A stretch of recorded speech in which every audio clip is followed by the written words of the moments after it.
Hey everyone, welcome back to the channel. Today I'm going to show you exactly how to insert the Indian rupee symbol, that's the rupee sign, right into your Google Sheets. Whether you're keeping track of expenses, managing invoices, or just want your spreadsheet to look neat and professional, this trick is super handy. By the end of this video, you'll know how to format any cell so that numbers automatically display with the rupee symbol. Let's get straight into it.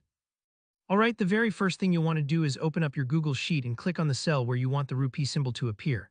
You can even select a group of cells, a whole column, or just a single one, whatever fits your needs. Now, it might sound simple, but taking a moment to accurately select your cell is key, because this is where your formatted currency will live. Next up, with your cell selected, head on over to the top menu and click on Format. The Format menu holds all the tools you need to adjust how your data looks. Go ahead and give that a click. From there, hover your mouse over Number. You'll see a little side menu pop out with a bunch of quick options like plain number, percent, scientific, and so on. But for what we want, look for custom currencies all the way near the bottom of that menu. Don't rush this part, it can take a second to spot if you haven't done it before. Once you click on custom currencies, you'll get a big list of every possible currency symbol Google Sheets supports. What you're looking for is Indian rupee, usually represented as INR with the rupee symbol right next to it. If you don't see it immediately, you can type rupee or INR in the search box at the top to jump there faster. It's a bit like flipping through a long dictionary to find the exact word you need. Using the search makes it much quicker. After you've found the Indian rupee entry, just click on it, then hit Apply at the bottom of that window. You might think that's it. And honestly, yes, it's that easy. What you've just done is set up that cell to automatically display any number as rupees, saving you from typing the symbol every time or worrying about formatting inconsistencies.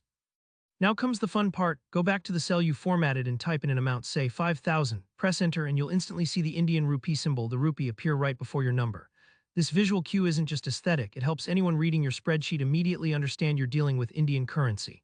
It's especially useful for finance reports, invoices, or anything you send to colleagues or clients. If you're working with a whole list of prices or amounts, remember you can select an entire column or a big group of cells before applying the currency format. That way, every value you enter gets the rupee symbol automatically, which keeps your data looking tidy and saves loads of time in the future. And don't worry if you need to change it later. Simply repeat these steps to switch currencies or go back to plain numbers. Google Sheets makes it totally flexible. And that's all there is to it, so now you know how to insert the Indian rupee symbol effortlessly in Google Sheets. I hope this was helpful for you. If it was, be sure to hit that like button, and if you have any questions or run into any issues, just drop them in the comments below. I'm always happy to help. And of course, don't forget to subscribe for more straightforward tutorials like this. Thanks for watching, and I'll see you in the next one.